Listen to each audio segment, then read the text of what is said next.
Hey everyone, this is Josh Ray, owner of Anchor Studio and co-producer of Vineyard Worship's new single, All the Ways. Vineyard Worship releases a new single on the first Friday of every month. This month's single, All the Ways, is a youthful, energetic pop worship ballad featuring the emotive vocals of songwriter Sarah Elmer.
Find All the Ways and all of Vineyard Worship's singles wherever you listen to music.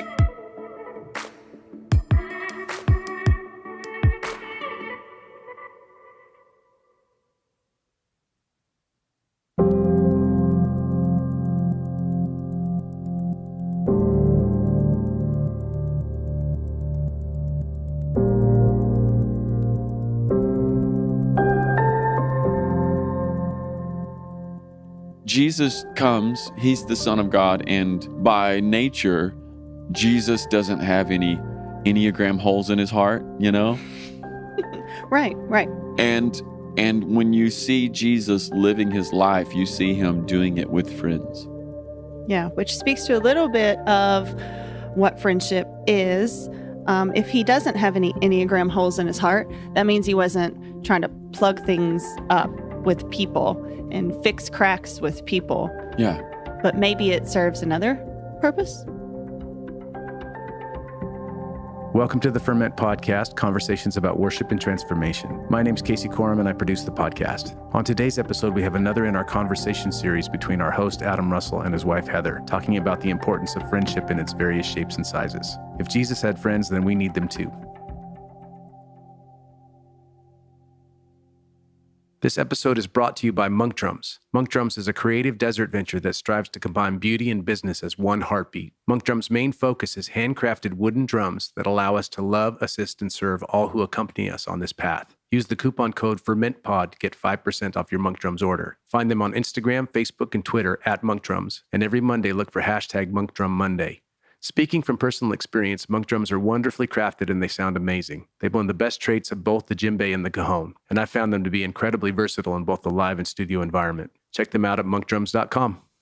This episode is brought to you by our friends at worshipteam.com. Worshipteam.com comes preloaded with over 12,000 songs, with new songs being added all the time. Hillsong, Bethel, Vineyard, Six Steps, Jesus Culture, just to name a few. Service building with Worship Team is a snap, and all the songs are completely legal and licensed. You can also find them on social media, Facebook at worshipteam.com, Twitter at worshipteam, Instagram at worshipteam_WT. Visit them at worshipteam.com for a free trial today. Complete worship planning with thousands of songs, easy interface, mobile apps, and legal rights for your church.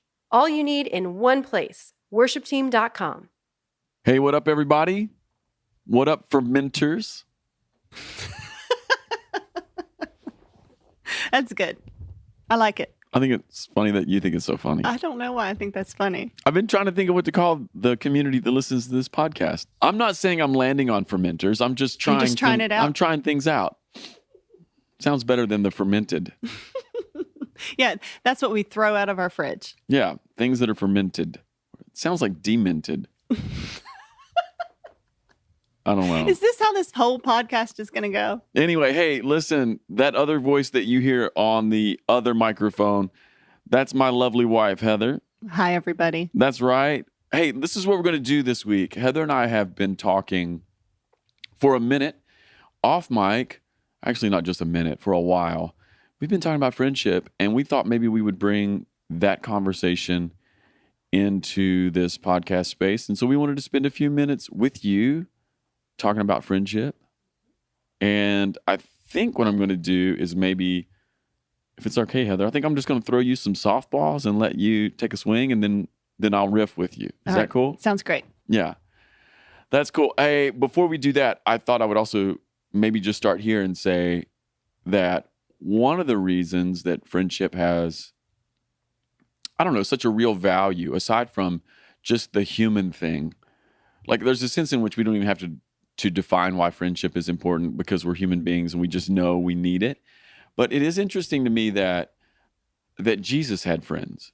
We were talking about that a minute ago. Right. It's like if the Son of God decided it was important. I'm not even sure if he decided. Like maybe it was just demonstrated, like lived it out. Yeah. It's interesting to think about that, right? Mm-hmm.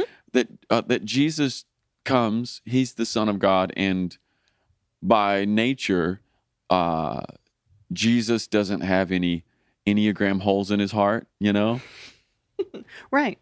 And when you see Jesus living his life, you see him doing it with friends. Yeah, which speaks to a little bit of what friendship is. If he doesn't have any Enneagram holes in his heart, that means he wasn't trying to plug things up with people and fix cracks with people. Yeah. But maybe it serves another purpose?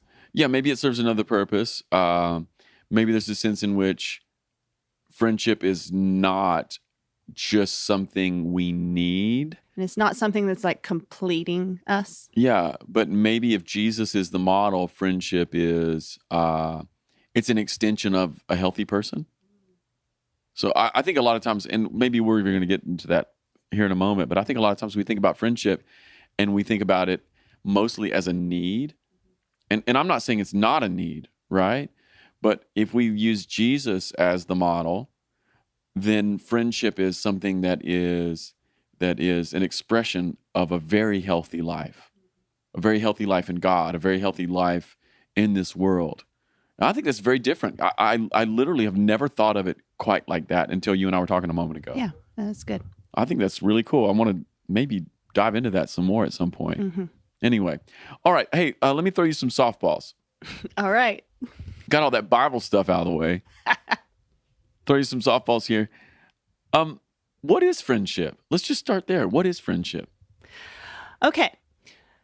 We were talking about this earlier, and I think the number one thing that we can say about friendship is that it is chosen. Like, it's different than our relationships with our family or our relationships with coworkers, but we choose our friends. They aren't just thrust upon us, but we actually get to pick who our friends are. Yeah, it's interesting. You don't get to choose your family, and you don't get to choose your coworkers. I mean, you get to choose where you work, kind of. Yeah. But you don't get to choose who's there. And even if you're the boss, sometimes you just need a special person or a special kind of expertise. And whether you like the person or not, you need what they bring, right? Right. And it's kind of cool that friendship can invade those spaces. Like, you can be friends with your family and you can be friends with your coworkers. I even like most of my family. What about me? Yeah, I don't know. But like, it's not a requirement to be friends. No. And it's not even a requirement to be friends with your coworkers for that to be a good working relationship. That's right. Like, you can just be have pros. really great relationships that aren't friendships. Yeah, you can just be professional. Yeah. And you work well together. So friendship is something different. Yeah, friendship's something different. And it's rooted in something that we get to choose. We get to choose. And usually we're attracted to somebody to form a friendship because maybe we have something in common. We share an interest. We came from the same place. Like, there's something in us that is similar that we're drawn to someone. Yeah. What's interesting to me about that is Yeah, a lot of friends start off as like overlapping interests or overlapping life experience. But then after you become friends, you realize how different you really are. Right. Because if you continued to be the same, it would be really super boring. Yeah, but just like the diversity that exists inside of every human being is what drives you to maybe dive deeper into that friendship and be interested in that person, challenged by that person, find them enjoyable. Yeah, it's the differences that bring the real closeness, I think. Yeah, I think so too. Again, because you're choosing. Yeah, I'm choosing to be a friend in spite of our differences. Or not even, choosing is too strong of a word. It's not like I'm overlooking everything. It's there's that sense of like, I like this. And so I continue to like invest in it or enjoy it or have it around. Yeah. Mm-hmm. Yeah. So there's that sense in which friendships start because the Venn diagram of our life overlaps, but then we get into it and we go, wow, you're really a different person. Mm-hmm. Yeah. We were also talking about this about when we were a moment ago, when we were talking about what is friendship. We were talking about how friendships, they're those relationships that hopefully don't have ulterior motives. You want to talk about that for a second? Sure. I think in a relationship, when you come into a relationship, and if you're trying to get something from that person to fix something in you, if you're trying to use your relationship with someone to move you ahead in some sphere of life, like, I don't think that's friendship.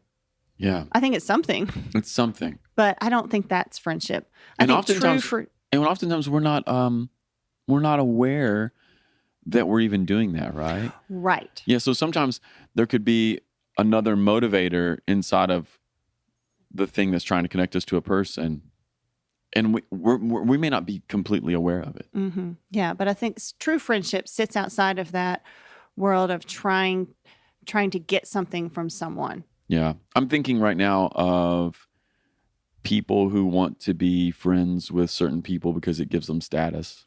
Right. Or power. Or fixes their daddy issues. You know? Things like that. Yeah. So there's something about friendship we're choosing it, and at the same time it's not burdened with ulterior motives. Mm-hmm. Yeah.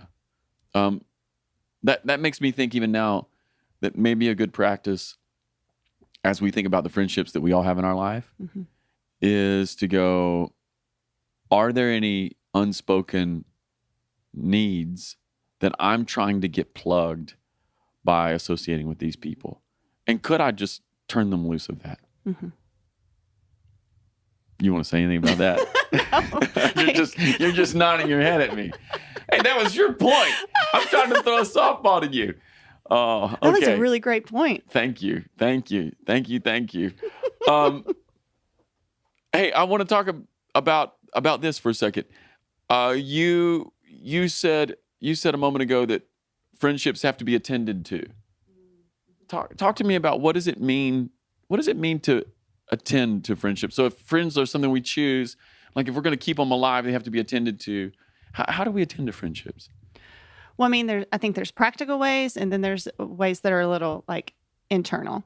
Mm-hmm. So I think internally, paying attention to maybe what attracted us to our friends in the first place is important, and noticing who they are, what they carry, and just really paying attention to who our friends are is important. Yeah, beyond just what they express externally or right. what's on the surface. And maybe that, like, we have fun together, like something beyond that, but like, oh my gosh, we have fun together.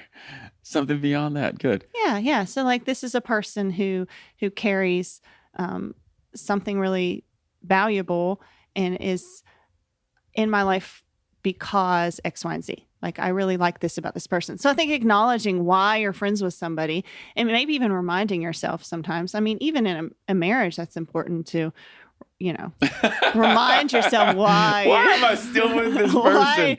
Oh my God, why am I still with them? Oh, but like reminiscing will make you fall deeper in love. Yes. I'm just busting on you here but for a minute. But I think that's really unusual. Yes. Cynicism is one of our love languages. Sarcasm is what I meant to say. Sarcasm is a love language between the Russells. Once I was at a wedding shower. Yeah, this is a side story. It has nothing to do. Go ahead. Oh, I'm good at these. Yeah. Once I was at a wedding shower and somebody said, let's all share advice for the bride on what will make a healthy, happy marriage. And we were going around in a circle and a woman said, there is no place in a marriage for sarcasm. It will kill your marriage. You must only speak words of life to each other. And I thought to myself, I don't know, would we ever talk? We would never, if it wasn't for sarcasm, how would we communicate, right? Right. We've been living on this stuff for 20 years. I thought, well, we're doomed. We're doomed. If that kills a marriage. What was our point? Our point is, how do you attend to friendships? And you were saying internally, noticing what drew you to the person, but then maybe also noticing who that person is. Yeah. So seeing them for who they are. I think that's important. But then also practically, pay attention to your friends, send them a text, give them a call. Yeah. Yeah. Cause we oftentimes overuse the excuse that I don't have time. Mm-hmm. That's the trump card we play on everything, right? Mm-hmm. Friends, serving at church, coaching the kids' soccer team. The Trump excuse for every person is I don't have time. Right. And I'm all about personal growth and personal internal things. But a friendship is one of those things that you can do lots of internal work where I'm thinking about this person and valuing them and thanking God for them. But honestly, if you don't make the effort to let them know that. Yeah. Mm-hmm. And something as simple as a text message could really be great. Yeah. Yeah. Because, I'm 41, you're almost 40. Yeah. And we're at that spot where we got more than a couple kids and we're in soccer hell right now. It's great. Oh, man. Soccer heaven this week. Yeah, that's right. Biggest win ever in Taylor County High School. Soccer history happened this week. Yes. And River, my son, had the only in-game goal. Total banger. Upper left-hand corner. Boom. It's beautiful. It was beautiful. But we can play that time card, and the truth is you do have to make space for people, don't you? Mm-hmm. Yeah. I think one of the things we've noticed over the years is even in the fall when we are really, really... Yeah, September is we're buried. September and October. Yeah. We're completely buried with soccer. All 4 kids play. Mm-hmm. We have church. Mm-hmm. You have your studio. Yeah. But we've still realized that there are really great moments that people can come over and it doesn't deplete our life. It actually adds to our life. Mm-hmm. And this may not be true for everyone, but, there's almost never going to be a soccer game on Friday for us. We don't have church the next day. Friday night's a great night. And we can always invite people over for dinner, and having 3 or 4 more people show up who are our friends. If I'm already cooking for 6 or 8, having 10 is not a big deal. Right. Right. I just think that's a great way to make space. Yeah. And understanding that friendship does require something from us, but that it's worth it. Yeah. And that's okay. Yes, it might be a little more work or, sending that text, you might have to stop what you're doing and take some time, but that is actually worth it. It's not wasted. But isn't that true of everything that's actually good in life? Mm-hmm. It costs something. Everything costs something. Yeah. Okay, so maybe we've talked a little bit about what friendship is and how to attend to friends, the internal and even just the external things, texting, making time, that kind of thing. Would you talk for a minute about what kills friendship? Oh, man. I think the number one thing that kills friendship is expectation put upon a relationship that is inappropriate.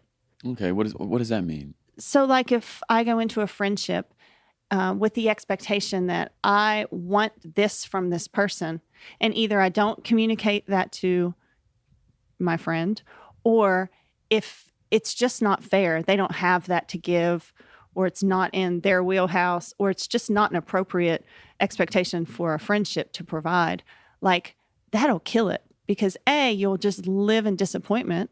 Yeah. And B, I can always sense when somebody wants something from me that I don't have to give them.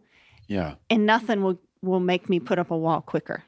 Yeah, I think that's a really common human experience. That really subtle feeling of, oh, this person needs something from me that I'm not sure I can give. Mm-hmm. Maybe because I can't even name it. I can feel it. I can feel the unspoken expectation. And if we're being generous here, like, let's just assume the other person is not even aware that they're carrying that with them. Right, right. But especially if they are, it's just a killer, isn't it? And honestly, it's not even all that bad if it's communicated. Yeah. Like if somebody's like, hey, I really need this from you. And if I'm given the opportunity to say, oh, I can do that, or oh, I can't. Yeah. Like that doesn't kill a friendship. But it's when it's unsaid and it's under the surface and there's just, I don't know, expectations can do it. Yeah. Mm-hmm. And it could be all kinds of things, right? It could be like, I need to be with you every day, which I feel like we have friends and lots of them, right? But I can't hang out with my friends every day, right? It's crazy. Maybe someone's thinking in order to be friends, we have to be together every day. Or in order to be friends, you have to counsel me through all of my emotional pain, or you have to be the source of fun in my life. And clearly, friends would do that, right? Like, clearly, friends are sources of fun, sometimes our counselors, or at least our sounding boards. And then clearly, friends come over, or there's shared space and shared time. But when we begin to switch that script and we make it something bigger, yeah.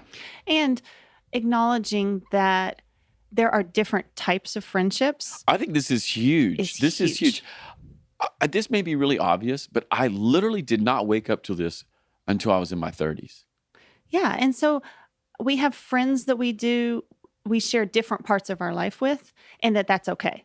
No, it's not just okay. I think this is the key to happiness in friendship. Yeah. And I kind of think that the concept of best friend can be a damaging concept. Yes. Yeah.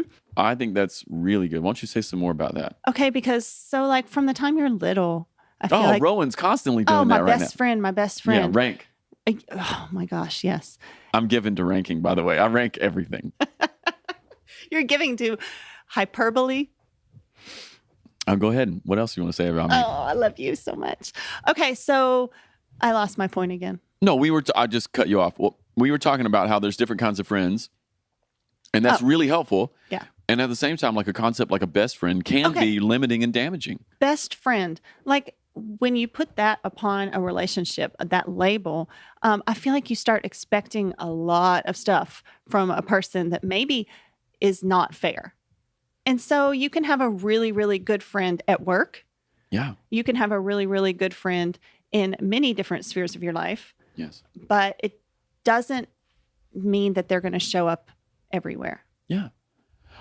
One of the things I was thinking about when we chatted this a moment ago is I was just thinking about how we have some travel friends. Oh, yeah. We have friends that we travel with, right? And then we have friends that we do this with. And then we have friends that we go over here with. It's just very interesting. And it's this idea of there's different kinds of friendships. Yeah. And there are different seasons for friendship. And you might be really close with someone in one season, and then your life might change a little. Like we've experienced as our kids get older, it takes us into different areas. Yeah. Just like we talk about soccer a lot because it takes up a lot of time. But it has cut into our time Saturday night. Just like being at home. Last Saturday night, we went to hang out with some friends that are our soccer friends, right? We don't travel with them. Right.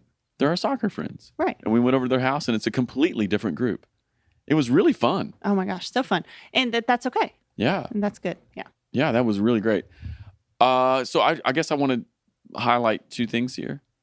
Going back to the idea of we have different kinds of friends. Maybe it would be good for everybody who's listening to think through their friends and not necessarily like hard categories, but just waking up to the fact that it's okay if certain people are in your life for certain reasons. Mhm. If the Venn diagram of your life overlaps in a different way. Right. Yeah, that's an okay thing. Right. Right. And I think it's actually a healthy thing. Yeah. Because if I tried to put, I don't know, if I tried to have certain conversations with a friend from one circle with friends in another circle, it's kind of weird. Yeah. Well, I was even thinking about that this way. I have my theology friends. Right. And if you try to talk to your fantasy football friends about the latest It's theology just so book you've read. disappointing for everyone, right? Yeah. Yeah, but you it's become great. that guy. You become that guy. And it's really cool because I have my theology friends. Shout out to my theology guys. You know who you are? I'm one of them, right? No. It's true. I'm not. Yes. So I have my theology friends, but then you and I have we have our travel friends. We have our soccer friends. I have my counselor. Well, you have your wine nerd friends. Oh, I have my wine nerd and friends. nothing's more annoying to someone who's not a wine nerd than a wine nerd talking about. That's right. Yeah. Yeah. So I think that's just a really great concept of we have different kinds of friends. And maybe if we start taking the label of best friend off of some people, or even best friends, like this is my best friend group. Like if we take it off, it can be really freeing and we can see, there's so many more experiences that I'm open to. Yeah. Yeah. And then also I loved your point there about seasons. Oh, yeah. Yeah. Yeah. Some people may be in our life for a year. Right. And some people are our friends when we're younger because we're sharing life together and then we go off to college and move away. Well, that doesn't diminish friendship. No. I think a lot of times we use phrases like, oh, they used to be my best friend. No. Well, I think that they, our friendship can hold time, can hold space, can hold those sorts of things. And it doesn't diminish it for it to change forms. That's right. I guess it was a month and a half ago, a friend that you and I were very close to in high school rolled back into town. Oh, yeah. Yeah. And they were just a friend for a season. And they rolled back in town, and I think you had lunch with them, and I got a chance to just give them a hug and say hello, and it was really great, Yeah, you know? yeah. And there doesn't have to be this expectation of, oh, now I have to reconnect to that person in the same way. In the same way, right? Because Yeah. friendships evolve and change and grow and change, and that's okay.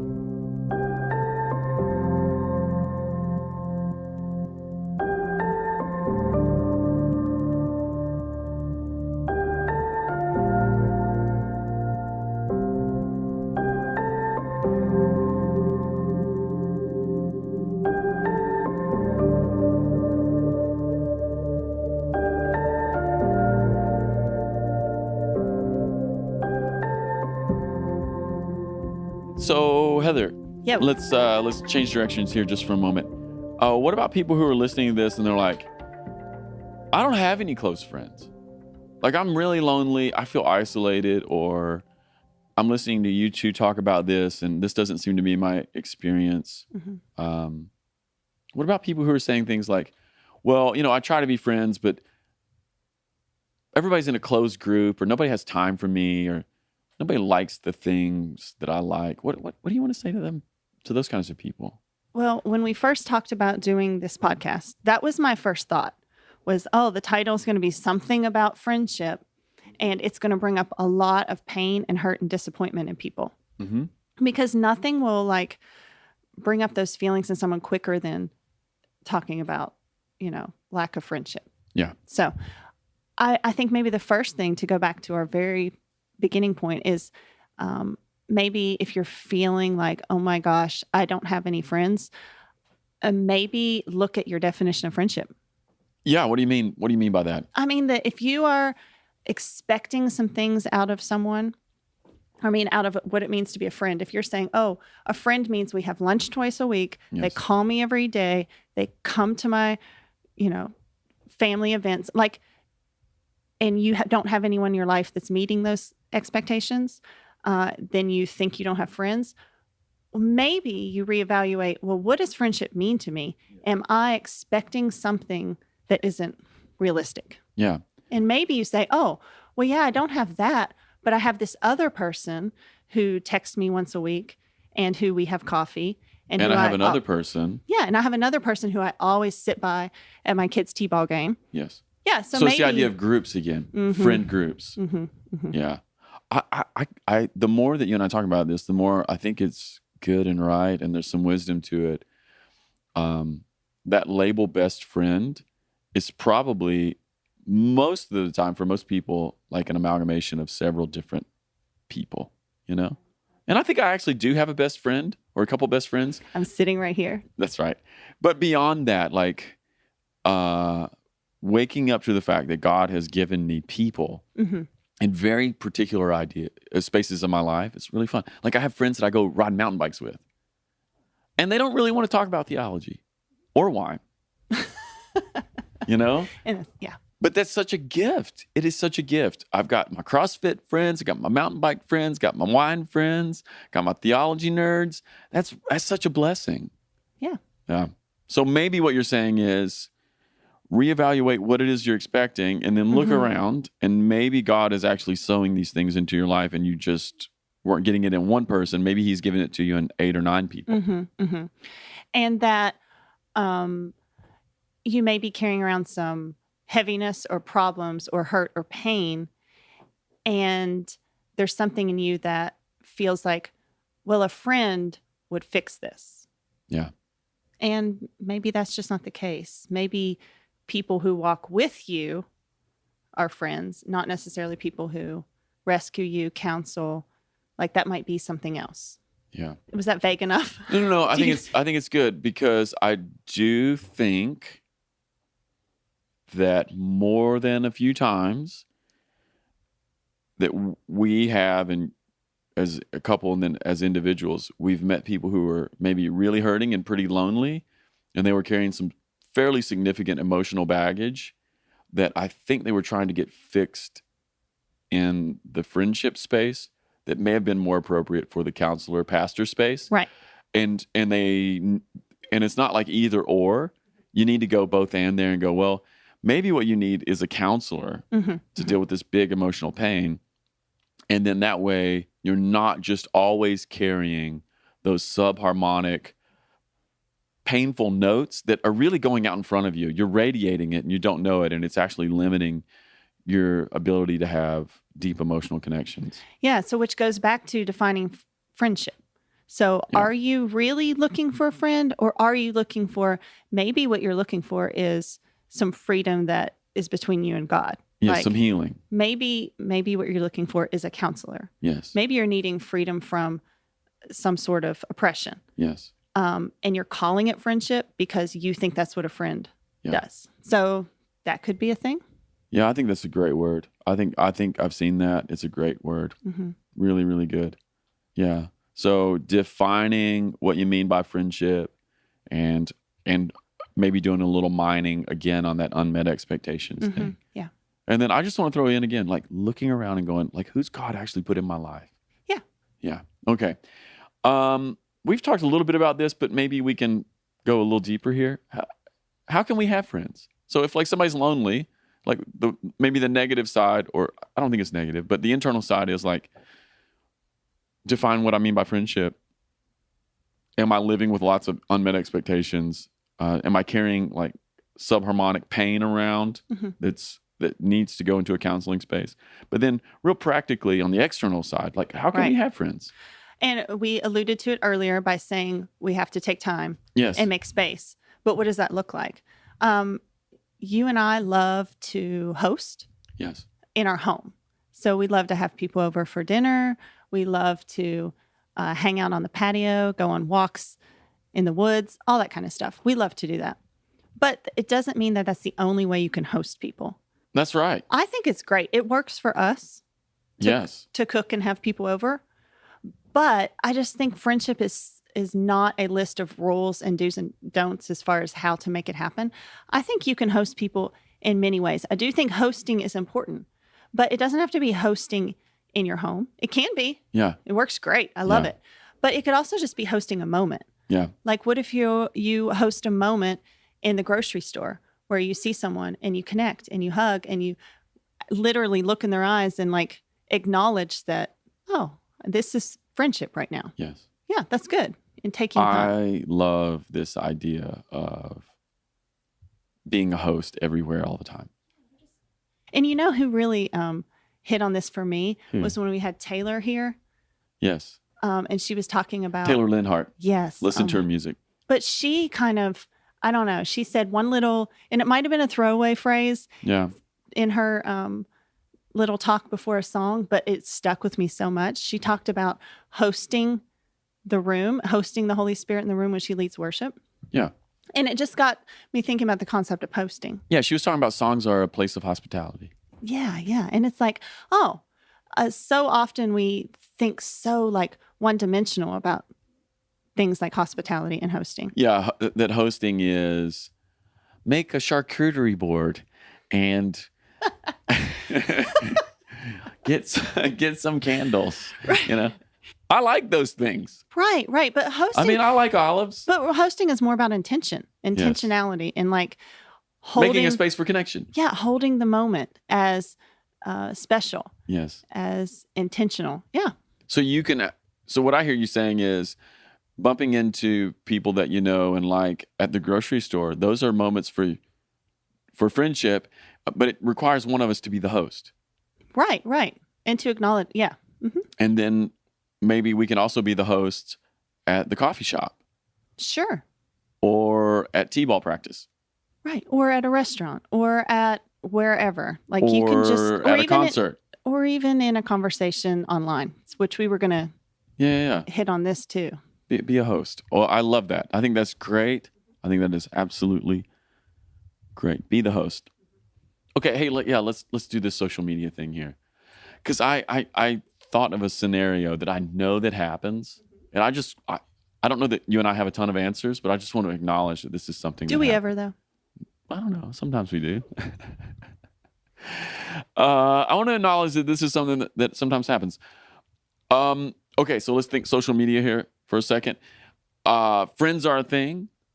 And what happens when some of your friends get together and they're having a great time and they snap 3 Instagram pictures of them all having a great time, and you are not even invited to it? Like, you're literally friends with every single person.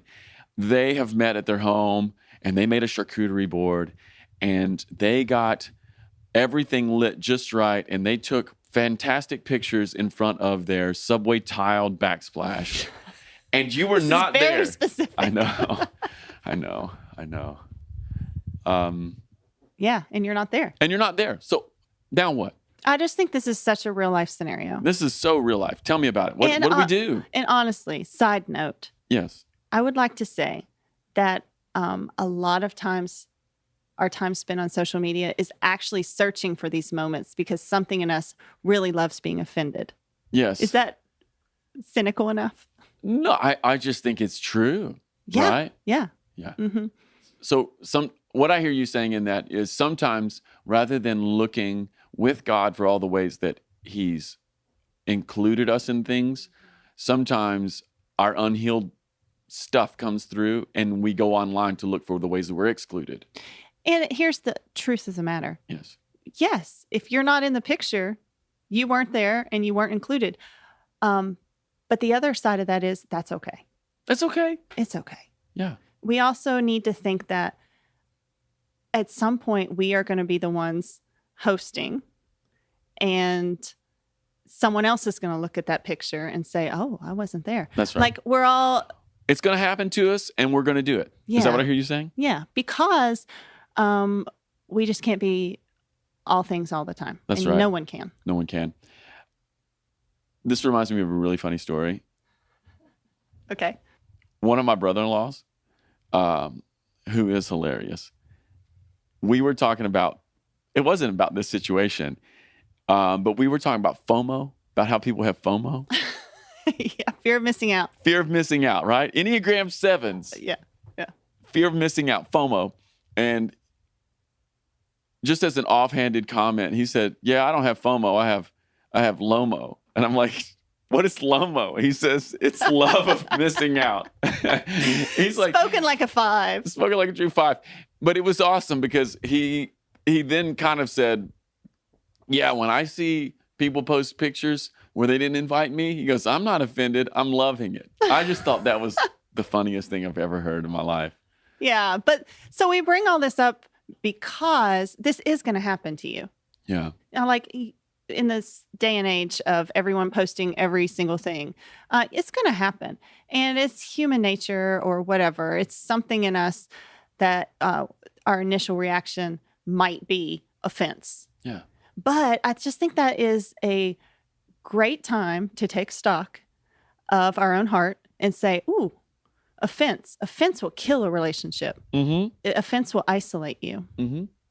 And if we can acknowledge or like notice, oh, there's a little bit of offense in there, rather than shove it down or ignore it or try to plan something that's, better than that picture, we could actually take that as an opportunity to become the sort of person who isn't easily offended, and which will make us a better friend and make our friendship stronger. Amen. I think that's great. I think that's really great. Yeah, so it's going to happen. It's going to happen. It's going to happen. So And it might actually be painful. It might, but let's not wallow in that pain, and let's not let that pain kill a friendship that could be a gift from God. Yeah. Let's take that pain and let's take it to God, and let's do the internal work. Yeah. I love it. Love it. Okay, so let's just end on this. What's something we could do today? And I mean, like, if people are listening to this podcast, whether it's the Monday when it comes out or, at some other point, what could we do today to strengthen or encourage the friends that we have? Well, right this very moment, you could take out your phone and you could text a friend. Yeah. What would you text them? You could tell them that they're your friend. Yeah. You could tell them why they're your friend. I think that's cool. Yeah. Like, what do you talk about that for a second? Texting the person why? Well, I just think sometimes we assume people know things that we think about them, and maybe they don't. And I think it's a really good practice to acknowledge to your friends the things that you see in them that are good. I don't know. I think that's great. Mm-hmm. It's interesting how much of life really is spent unspoken. Yeah. Yeah. Between expectations or admirations that we have. Like, both can be unspoken.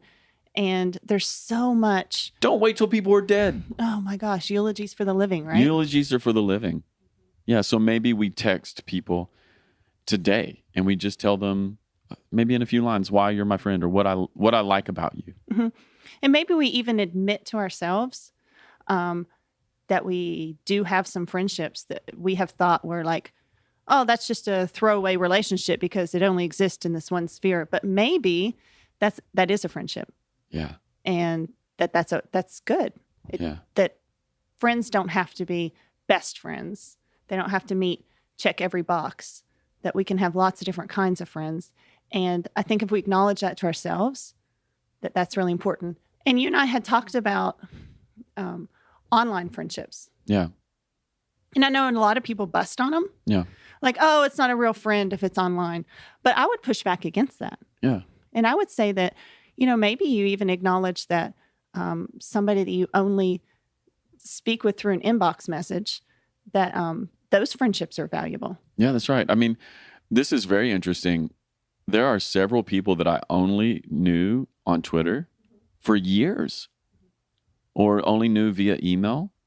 And it was way later that I got to meet them. And there's a few people that are my friends on Twitter that I've still never met. Yeah, and I don't think that is uncommon. No. I mean, I'm thinking of even one of my theology friends, Paul Anleitner from Minnesota. Like, he and I've been friends on Twitter for a long time. And then I finally got to meet him. Yeah. And it's just great. But and meeting him was super cool, and he was an episode of this podcast, which you should go check out. And he has a podcast. But our Twitter stuff it's great. It's life-giving to me, and hopefully it is for him as well. Because I think that some people share well with each other in person, and some people need a little bit of space and can write better, and that both of those things are valid. Yeah, man. I like it. I like it. So we could text our friends today. We could tell them like why they're our friend. And I just want to come back to that host thing to maybe like end on here. We could just consciously make up our minds that we're going to live into being the host. Like we don't always have to be hosted. It's nice to be hosted. I want to be hosted, but I want to live as a host. Yeah, and redefining what that might look like. And redefine it. And so maybe one way to strengthen our friendships today beyond the hospitality that comes from text or like a genuine true word spoken to someone is why not schedule something for someone at your house? Or why not go ahead and think of those 3 friends you really enjoyed that you haven't seen in a month and get a coffee date put together. Yeah. I mean, I'm sure they're wanting that too. Yeah. Yeah. All right. I think this was pretty good. I think so. I think so. Hey, everybody, thank you for listening. I hope this was helpful. And listen, your friends are really, really important. You need them. Jesus had them. Jesus had friends. He did. I guess we should also say you can be friends with Jesus. Valid. All right. Hey, listen, thanks for showing up to the podcast. Reach out to your friends today. Send them some text. Give them some love. All right. High fives and hugs. Bye. Bye.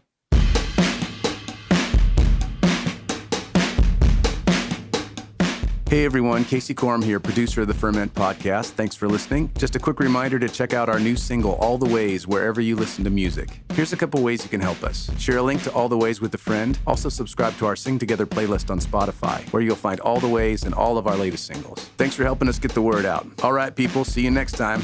Peace.